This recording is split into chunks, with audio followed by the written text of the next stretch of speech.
평범한 직장인이 꿈꾸는 소득으로부터의 자유. 난 꼭 소득 자유를 얻어 항상 철없고 게으른 게으른이로 살 테야. 안녕 반가워나 게으르냐. 이번 영상에서는 파이코인, 사스코인, 욕 엄청 먹음, 결국에는과 관련된 이야기를 나눠볼까 해. 영상 시작하기 전에 구독과 좋아요, 알람 설정 잊지 말고 댓글은 반말로. 여긴 소득 자유 반말 채널이니까. 자, 오늘 다뤄볼 내용은 파이코인과 사슬코인과 관련된 얘기를 나눠볼 거야. 두 코인 모두 내가 최애하는 코인들이지.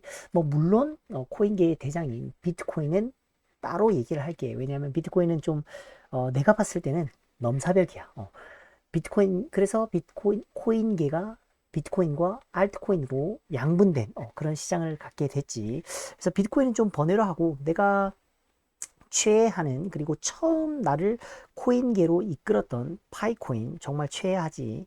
그 다음에 사슬코인 파이코인을 알고 나서 비트코인을 공부하게 되고 그 다음에 또 검색을 하다 보니까 사슬코인을 알게 돼서 이 파이코인과 사슬코인은 내가 참 두 개를 무료로 내가 뭐 돈을 주고 산 것도 아니고 내가 가지고 있는 능력을 통해서 내가 공부하고 공부한 능력을 실행으로 옮겨서 실제로 채굴을 하게 되었던 채굴 성과를 올리게 되었던 그런 코인이 파이코인과 사슬코인인데 이 두 개를 내가 채굴하면서 엄청나게 많은 욕을 먹었어. 주변 사람들한테도 지인들한테도 이렇게 소개도 한번 해줘보고 근데 나 스스로 내가 너무 쫄보다 보니까 야 이거 분명히 돈 되니까 해봐 계속 해봐 라고 좀 강력하게 내가 좀 추천하진 못했어. 하지만 그러니까 한번 던져보고 아니다 싶으면 더 얘기를 못했는데 결국에는 뭐야? 파이코인, 사슬코인 두 개 다 상장이 됐어. 결과적으로. 그래서 내 한 몸으로 내가 노력을 해서 얻은 결과물이 결국은 경제적으로 이득이 되는 그런 결과를 낳게 되었지. 그래서 이 두 코인은 내가 뭐 항상 얘기하는 거지만 한 10년 바라보고 이렇게 나중에 나에게 큰 경제적인 이로움을 줄 거라고 생각이 돼서 계속 호드를 하고 있는데 오늘은 요거에 대해서 요 두 코인에 대해서 앞으로 그 로드맵에 대해서 좀 얘기를 해볼게. 여태까지 길은 참 험난했지. 지금도 뭐 험난한 건 맞아. 왜냐하면 이 파이코인은 좀 메인 스트림이 맞다고 봐 나는. 왜냐하면 어, 전 세계적으로 이렇게 수많은 사용자들이 1억 명 넘는 사용자들이 보유하고 있는 코인이 흔치 않잖아. 그래서 나는 파이코인은 이제 거의 뭐 메인스트림에 가깝다고 보는데 물론 부족한 점도 있지. 그래서 부족한 점도 전에 영상에서도 계속 얘기하고 있는데 그런 부분은 이제 기술적인 부분이야. 그 기술적인 부분이 좀 부족해서 그거를 좀 만회하고 보완하고 좀 그쪽을 개선한다면 나는 더 많은 더 밝은 미래, 더 큰 미래를 본다, 더 큰 가치를 본다고 나는 생각해서 계속 호드를 하고 있는데 그렇다고 사슬코인이 기술적으로 우위에 있냐? 난 또 그건 아니라고 봐. 물론 사슬과 파이코인은 서로 장단점이 서로의 장점을 끌어와야 되는 그런 부분이 있기 때문에 사슬코인은 내가 기술적으로 이 사슬코인이라는 것 자체를 블록체인 엔진을 내가 분석해 보지는 못했지만 파이코인이 가지고 있지 않은 소스를 내가 들여다볼 수 있는 그런 상태란 말이야. 그래서 사슬코인은 파이가 가진 커뮤니티를 부러워해야 되고 더 끌어와야 되고 파이코인은 사슬코인이 가진 소스를 오픈하는 소스를 많은 사람들이 더 들여다볼 수 있게 해서 더 많은 개발자들을 끌어들일 수 있는 그런 상대의 그 메리트를 장점을 가지고 와야 되는 그런 관계에 있지. 물론 그렇다고 해서 사슬코인도 디앱 개발자 사슬코인 엔진을 사용해서 스마트 컨트랙트를 개발하고 디앱을 많이 만들어내야 되는데 그게 좀 많이 부족해. 그래서 각자 지금 파이코인도 그렇고 사슬코인도 그렇고 내가 애정하는 프로젝트들이고 코인들이고 블록체인 엔진들인데 요거를 좀 더 각자 단점들을 더 살려서 더 발전할 수 있는 프로젝트가 됐으면 좋겠지. 그래서 오늘은 파이코인 그리고 사스코인 각각 앞으로 어떤 프로젝트들이 있는지 어떤 로드맵이 있는지 살펴볼게. 어, 일단은 사슬코인은 최근에 뭐 AMA라는 그 Ask Me Anything인가 나한테 뭐든지 물어봐 내가 다 대답해 줄게 그런 행사를 했어. 그래서 글로벌 인플루언서지, 뭐 크립토파인가 그런 인플루언서가 사슬코인의 부대표와 AMA를 해서 그 내용을 내가 좀 전달을 하고 향후에 어떤 이벤트가 있는지 좀 알아볼 거고, 파이코인은 칭다오판 누나가 이 2049 코인 블록체인 블록체인 행사인가 거기에 연사 스피커로 나가게 돼 있는데 그 내용을 한번 같이 볼게. 먼저 파이부터 볼게. 요거는 이제 마인.파이에서 블로그 어, 파이 네트워크의 공식 홈페이지에 돌아서 있는 내용이야, 블로그에서. 그래서 파이 네트워크 창립자 칭다오판 누나가 다가오는 토큰 2049 컨퍼런스 연사로 확정이 됐대. 그래서 파이 네트워크의 두 창립자 중 한 명, 칭다오판 박사는, 여기 지금 두 창립자 중 한 명이라고 했는데 최근에 커뮤니티에 그런 얘기가 돌았어. 둘이 부부가 맞아? 의문이 계속 돌았는데 실제로 어디를 찾아봐도 두 명이 콜라 형이랑 칭다오판 누나가 부부라는 얘기가 안 나와 있었어. 근데 내가 기억이 났던 게, 예전에 그 내가 유튜브 초창기 때, 내가 소득자 유튜브 초창기 때 파이코인 관련된 내용을 막 찾아보다가 어 누구였지? 맥필립이었나? 원래 세 명이 공동 창립자였거든. 근데 한 명이 빠졌어. 빠지면서 소송을 걸었는데 그 소송 소장에 칭다오판과 콜라가 부부라는 내용이 있었었어. 그래서 그 내용이 나는 그 가장 오피셜하게 이 둘이 부부가 맞다는 내용이라는 거를 확인시켜주는 문서라고 나는 생각되거든. 그래서 그런 이슈가 있었는데 얘 칭다오판 누나랑 콜라 형은 부부가 맞다. 그 소장에 분명히 부부라고 돼 있었어. 궁금하면 한번 찾아봐. 그런 파이 네트워크에 대한 어, 고소장이 있었는데 거기에 둘이 부부라고 돼 있었다고. 자, 아무튼 2025년 10월 1일부터 2일까지 다음 달이네. 싱가포르에서 열리는 토큰 2049 행사에 연설을 할 예정이다. 이 행사에서 그녀는 실제 사회적 유용성과 영향을 위한 메커니즘으로 암호화폐 블록체인에 초점을 맞추고 현재 웹3 과제와 암호화폐 분야를 현실 세계 유용성에 더 많은 혁신으로 발전시키기 위한 잠재적 솔루션을 분석할 것이라고 하지. 조금 와닿지는 않는 내용이야. 그냥 뭐 웹3와 암호화폐 분야의 현실 세계의 유용, 웹3를 좀 현실 세계에 끌어들이는 그런 관련된 내용을 연설할 것 같아. 자, 세계 최대 규모 암호화폐 행사 중 하나인 토큰 2049의 창립자, 임원, 투자자, 개발자, 정책 입안자 등 세계에서 2만 5천 명 이상의 참석자, 300여 명의 연사, 그리고 500개 이상의 전시업체가 참여가 할 것으로 예상된대. 글로벌 웹3 생태계의 중심으로 널리 인정받고 있으며 교육 행사, 미업, 해커톤, 사업 개발 계획 등을 제공한다지. 자, 판 누나가 행사에 연설하고 파이 네트워크가 토큰 2049 행사의 골든 스폰서. 파이 돈 많지, 그지? 지금 뭐 400원이라고, 현재 가치가, 파이 가치가 400원이라고 해도 파이 코어 팀에서 홀딩하고 있는 게 200억 개잖아. 그러면 200억, 100억, 1000억, 1조, 10조. 428, 80조 가까이. 맞지? 200억 개면. 100억, 1000억, 1조, 10조 맞아. 와, 40조 맞아. 80조 맞아. 파이코인 코어 팀이 들고 최종적으로 종국에는 들고 있을 것으로 예상되는 200억 개가 현재 가치만 따져도 한 80조 돼. 그래서 굉장히 부자지. 그래서 골든 스포츠 할 수 있지. 이게 다 파이오니어 형들의 덕분인 거야. 우리가 광고 봐주고, 우리가 계속 피드 날려주고, SNS에 막 파이 응원하고, 열정적으로 응원했기 때문에 우리가 여기까지 올 수 있었다. 자, 그래서 골든 스폰서 활동을 하는 가운데 파이 활동은 업계 최대 규모의 행사 중의 하나인 토큰 2049에서 네트워크 입지를 강화하는 데 기여한대. 이러한 활동은 컨퍼런스 전반에서 파이 가시성을 높이고 글로벌 웹3 커뮤니티뿐만 아니라 파이 커뮤니티와도 직접 소통하려는 프로젝트의 의지를 보여주는 계기가 될 것이다. 판 박사가 행사에 연사로 참여함으로써 실제 활용 커뮤니티 구축 그리고 블록체인 도입의 더 넓은 미래에 대한 파이 관점을 공유할 수 있는 특별한 기회가 될 것이라고 하지. 자, 그러면서 행사가 다가옴에 따라 펜 박사의 세션에 대한 자세한 내용은 파이 공식 채널을 통해서 공유될 예정이다. 현재로서는 스폰서십 및 창립자 참여 확정은 파이가 더 넓은 블록체인 생태계가 더 긴밀하게 협력하는 데 더 중요한 단계이다. 자, 추가적으로 공식 채널에 어떤 내용을 다룰 것인지 이게 추가적인 기사가 나올 것으로 예상이 돼. 자, 그리고 또 하나, 최근에 뭐 서울 미더이라고 해서 파이 창립자들이 뭐 서울에 온다 뭐 이런 얘기가 있는데, 봐봐. 토큰 2049처럼 컨퍼런스 연사로 참여하고 참석하게 되면 실제로 공식 블로그나 홈페이지에 공지를 해. 그러니까 기다려 봐야 돼. 미더이라고 하는, 실제로 뭐 서울 미더이라고 해서 창립자들이 뭐 올 것처럼 얘기를 하는데 실제로 나는 좀 더 기다려봐야 된다고 생각을 해. 혹은 아마도 창립자들이 뭐 온라인으로 컨퍼런스 콜로 이렇게 미팅할 수 있는 거잖아, 그지?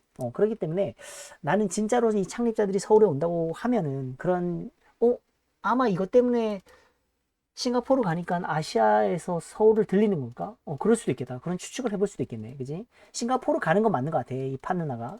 판 누나가 가니까 콜라형도 가지 않을까? 그래서 서울에 들린다? 그럴 수 있겠지. 아무튼 정확한 거는 여기 mindpie.com 항상 얘기하는 거지만 공식 채널의 내용을 보자. 그래서 서울에 오지도 않는데 서울에 온다고 막 그러면서 혹시 이런 과장 허위 과장 그러니까 과장된 그런 광고 때문에 이상한 투자를 하지 않을까 그런 생각 때문에요. 그것 때문에 나는 항상 조심스러워. 그래서 공식 홈페이지에 공지가 뜨기 전까지는 좀 더 기다려보자는 얘기를 하고 싶어. 그래서 서울 미덕 파이 네트워크 창립자의 서울 미덕은 조금 더 한번 기다려보자라는 얘기를 해보고 싶어. 자, 이제 사슬 코인 관련해서 얘기를 좀 하자면 크립토파이 잠깐만 파이는 얘기가 다 됐지 그지? 자, 크립토파이에서 AME Ask Me Anything 뭐든지 물어봐라면서 음, 그 뭐지? 인터뷰를 진행을 했고 텍스트 인터뷰야. 그래서 크립토파이라는 곳에서 인터뷰 내용을 영문으로 이렇게 나왔는데 내가 해석을 해서 이렇게 올렸어. 자, 이 내용을 공유하는 이유는 지금 보니까 잠깐만.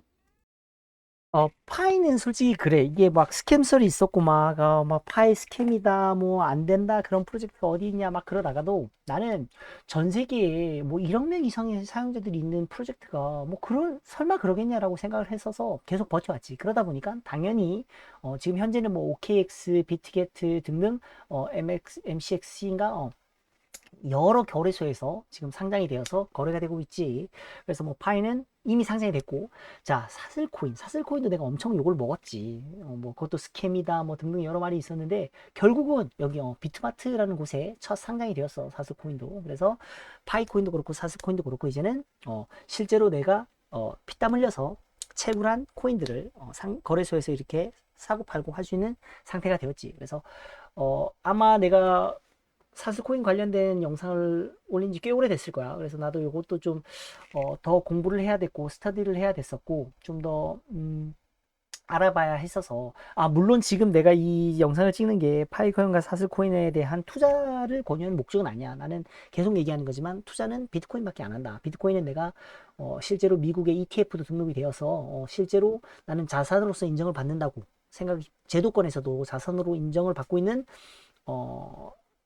상품이라고 생각을 해서 비트코인은 나는 투자를 해 직접 내 자산의 일부를 비트코인에 태운다. 포트폴리오로 가지고 있다라는 얘기를 해주고 싶고 파이코인과 사스코인은 내가 피땀 흘려서 노력해서 채굴한 코인들이기 때문에 투자는 안 해. 하지만 내가 들고 있는 코인은 오래도록 호드를 하고 있을 생각이지. 그래서 파이코인을 가지고 있고 사스코인을 가지고 있는 형들에게 내가 공부한 정보를 같이 나누고 향후에 어떻게 될 것인지 같이 얘기해보자는 마음에서 이런 영상을 찍게 된 거지. 자, 그래서 결국은 사슬코인도 이렇게 비트마트에 상장이 됐다. 오래도록 내가 사슬코인 관련 영상을 안 찍었는데 그 사이에 상장이 됐고 이렇게 AMA도 인플루언서 글로벌 인플루언서와 이렇게 AMA도 했더라고. 자, 그래서 AMA 내용을 잠깐 이렇게 얘기를 해줄게. 자, 그래서 첫 번째 문제. 사슬은 되게 낯선 블록체인인데 간단히 소개 좀 해주고 어떤 비전을 가지고 있는지 말해줄 수 있어? 라고 하니까 사슬팀에서는 2018년에 개발을 시작했고 22년 5월 17일에 맨넷을 공식 오픈했어. 그때부터 완전한 퍼블릭 블록체인으로 운영 중이고 누구든 사슬 노드를 돌리면 SL이라는 네이티브 코인을 채굴할 수 있어 라고 하는데 현재는 집에 있는 PC로 채굴이 거의 불가능해. 안 될 거야. 왜냐면 내가 예전에는 이게 CPU로 집에 있는 PC로 채굴을 할 수 있었어. 근데 현재는 이게 GPU, 그래픽 카드 채굴을 누가 개발을 했나 봐. 그래서 그거를 누군가 개발을 해서 채굴하다 보니까 CPU로는 절대로 채굴을 못할 PC로는 CPU로는 채굴할 수 있는 수준이 안 돼 있어. 설령 형들 중에 그래픽 카드가 좋은 게 있어서 채굴하고 보고 싶은 마음이 있다고 해도 안 될 거야. 왜냐면 소스 코드를 일부 수정해야 되기 때문에 그 부분이 안 될 거야. 내가 이거를 소스 코드를 수정을 하려고 좀 들여다봤는데 거기까지 내 실력이 안 되더라고. 그래서 거기까지는 못했어. 그래서 아무튼 어떤 뭐 채굴장이든 어떤 전문가 집단이 CPU 채굴을 GPU로 그래픽 카드로 채굴할 수 있게 누가 코드를 수정해서 지금 이미 GPU 채굴로 넘어간 상태라고 보여져. 자, 그래서 현재는 집에 있는 PC로는 채굴이 안 될 거다라고 얘기를 해주고 싶고, 곧 뭐 하드포크를 한다고 해. 그래서 사슬 블록체인 엔진을 업그레이드 한다고 하니까, 업그레이드 되면은 기본적으로 GPU 채굴을 지원한다고 하니까 그때 한번 또 노려보는 것도 괜찮을 것도 같아. 하지만 모든 게 퀘스천 마크, 물음표다. 앞으로 어떻게 될지 몰라 아직. 자, 우린 그래서 사슬을 진짜 3세대 블록체인이라고 자부한다고 하지. 블록체인 기본 원칙을 하나도 타협 없이 지켜서 만들었거든. 100% 탈중화를 유지하면서도 일상에 쓸 수 있는 속도와 성능까지 확보했어 라고 하는데, 이거는 사슬팀이 자부하고 주장하는 바야. 내가 항상 원하는 거는 피어 리뷰. 업계에 있는 사람들이 코드를 다 까보고 맞네, 너네 3세대 블록체인 맞는 것 같아, 정말 탈중화 상태에서 성능도 좋고 속도도 다 나와 라고 주변에서 업계 사람들이 인정해줘야만 나는 그게 진정한 3세대 블록체인이 될 수 있을 거라고 생각해. 자, 궁극적인 목표는 블록체인의 진짜 가치를 보여주는 거야. 코인 가격도 중요하지만 그걸 넘어 더 많은 사람들이 제대로 된 완전 탈중앙 블록체인이 뭔지 직접 하게 하는 게 비전이야 라고 하는데, 결국은 사슬팀은 탈중앙화를 제일 중점 요소로 두는 것 같아. 기술 개발에 있어서. 근데 이 부분이 이제 나는 파이코인과 약간 좀 대칭되는, 대비되는 부분인 거지. 파이는 파이 코어 팀이 지금 중앙화돼 있는 거지. 파이 코어 팀의 모든 힘이 다 실려 있잖아. 우리는 거기만 계속 들여다보고 있잖아. 물론 사슬도 마찬가지야. 사슬 코인도 사슬 코어 개발팀을 우리는 쳐다볼 수밖에 없는 구조야 지금은. 하지만 사슬 코어 팀의 엔진 코어 소스가 오픈돼 있다는 점, 누구든 사슬 블록체인 엔진을 소스 코드를 들여다보고 싶으면 들여다볼 수 있는 상황인 거고, 파이는 파이 코어 엔진을 들여다보고 싶어도 들여다볼 수 없는 상황인 거지 지금은. 그게 좀 약간 다른 점이야. 그러니까 요거는 좀 우리 코인 하는 형들이라면 좀 알았으면 좋겠어. 내가 어떤 코인을 하더라도 이 코인이 어떤 기술을 가지고 있고 어떤 상황인 건지, 소스 코드는 오픈돼 있는지 등등 이런 거를, 기본적인 거는 좀 알고 그 프로젝트를 대했으면 좋겠어. 자, 두 번째, 사슬은 다른 블록체인이랑 뭐가 달라라고 하는데, 답변이 사슬은 탈중앙성을 전혀 깎아내리지 않고 성능을 높인 블록체인이야. 그 비결은 바로 세계 최초 듀얼 체인 아키텍처를 구현했다는 거지. 그래서 보통 프로젝트들은 요건 한번 읽어봐. 형들도 한번 읽어봤으면 좋겠고, 여기 카페 소득자유 카페에 들어와서, 네이버 카페에 들어와서 요 크립토파이 AMA 사슬이라는 사슬 코인 자유 게시판에 이 글이 있으니까 다 읽어보고, 로드맵을 먼저 얘기해 줄게요. 로드맵을 얘기해 주고, 왜냐면 내가 그 기술 얘기는 기존에 한번 했었던 것 같아. 그지? 자, 그래서 앞으로 로드맵은 어떻게 돼? 사슬은 지금 800에서 1000 TPS 정도 4.4에서 6초의 파이널리티를 달성했어. 자, 형들 중에 요 TPS에 관심이 많은 형들이 많더라고. 왜냐면 이게 가장 이해하기 쉬우니까. 쉽게 이해할 수 있으니까. 그지? 1초에 한 800에서 1000건의 트랜잭션을 처리할 수 있다. 그럼 속도가 바로 나오잖아. 근데 요 파이널리티는 잘 모르더라고. 그래서 요것도 파이널리티도 좀 공부를 해야 돼. 그래서 블록체인계에서는 이 파이널리티가 굉장히 중요해. 그래서 비트코인도 뭐 10분에 하나씩 블록이 생성되는 게, 이 파이널리티가 내가 알고 있기로는 6개의 블록을 어, 검증이 완료됐을 때 파이널리티가 나는 확정이 된다고 나는 알고 있거든. 그래서 비트코인이, 그래서 한 1시간 정도가 10분에 한 개의 블록이 생성되니까 6개의 블록을 생성했을 때 내 트랜잭션이 확정이 된다. 나는 이렇게 알고 있어. 그래서 1시간이지 아마 비트코인은. 근데 그거를 지금 요 사슬은 뭐 4에서 6초라고 하는데, 이것도 내가 알고 있기는 이들의 주장인 거고, 실제로 검증은 피어 리뷰, 업계 사람들의, 전문가들의 분석을 통해서, 리뷰를 통해서 이게 확정된다고 보여지지. 자, 비트코인이랑 똑같이. 자, 근데 이게 피어들이 확정을 해야 되는데, 좀 고무적인 것은 사슬 코인 코어 엔진이 누구든 들여다보려면 볼 수 있게 돼 있다고 했잖아. 그게 난 좀 고무적인 거라고 봐. 그래서 누구든 사슬 엔진을 검증하고 싶은 사람은 들어가서 그냥 볼 수 있는 거야. 소스 코드를 검증해 보면 되는 거지.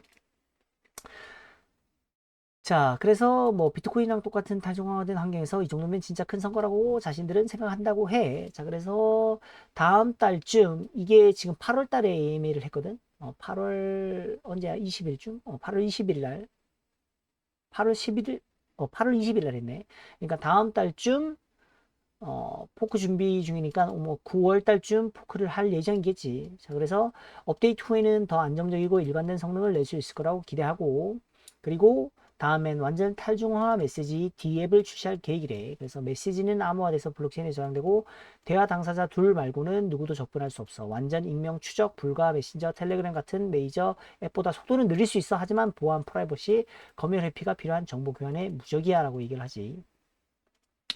자, 이게 그 탈중앙화 메신저 DM인데, 그 최근에 그 잭 도로시인가? 그 트위터 공동 창립자일 거야. 걔가 굉장히 유명한 애인데, 걔가 그 비트챗인가? 그걸 아마 출시한 걸로 알고 있어. 그 블루투스를 통해서 탈중앙화 상태에서 그냥 핸드폰만 가지고 있으면 어, 핸드폰이 브릿지 역할을 하는 거야. 그래서 30m, 내가 기억하기로는 30m 이내에 있는 스마트폰들끼리 브릿징 역할을 해서 블루투스만 가지고 내가 메시지를 보낼 수 있는 거야. 그 기능의 앱을 내가 출시한 걸로 알고 있거든.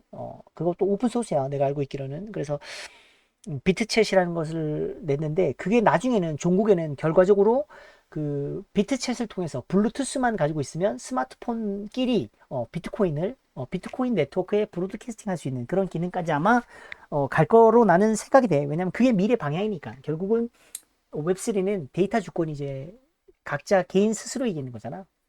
그래서 현재 웹2 이 세대에는 뭐 그 뭐야 구글이라든가 뭐 유튜브, 네이버, 뭐 페이스북 등등, 마이크로소프트 등등 데이터베이스, 대량의 대용량의 데이터베이스를 보유하고 있는 업체들이, 기업들이 이 웹2 세상의 주인공이었다면 우리는 그냥 그걸 소비하는 주체였지. 하지만 웹3 때는 데이터 주권이 개인들한테 있다. 그래서 최소 개인들한테 안 가더라도 중앙화가 좀 많이 분산된, 탈중앙화된 상태를 가져간다. 그게 웹3의 그 이념이잖아.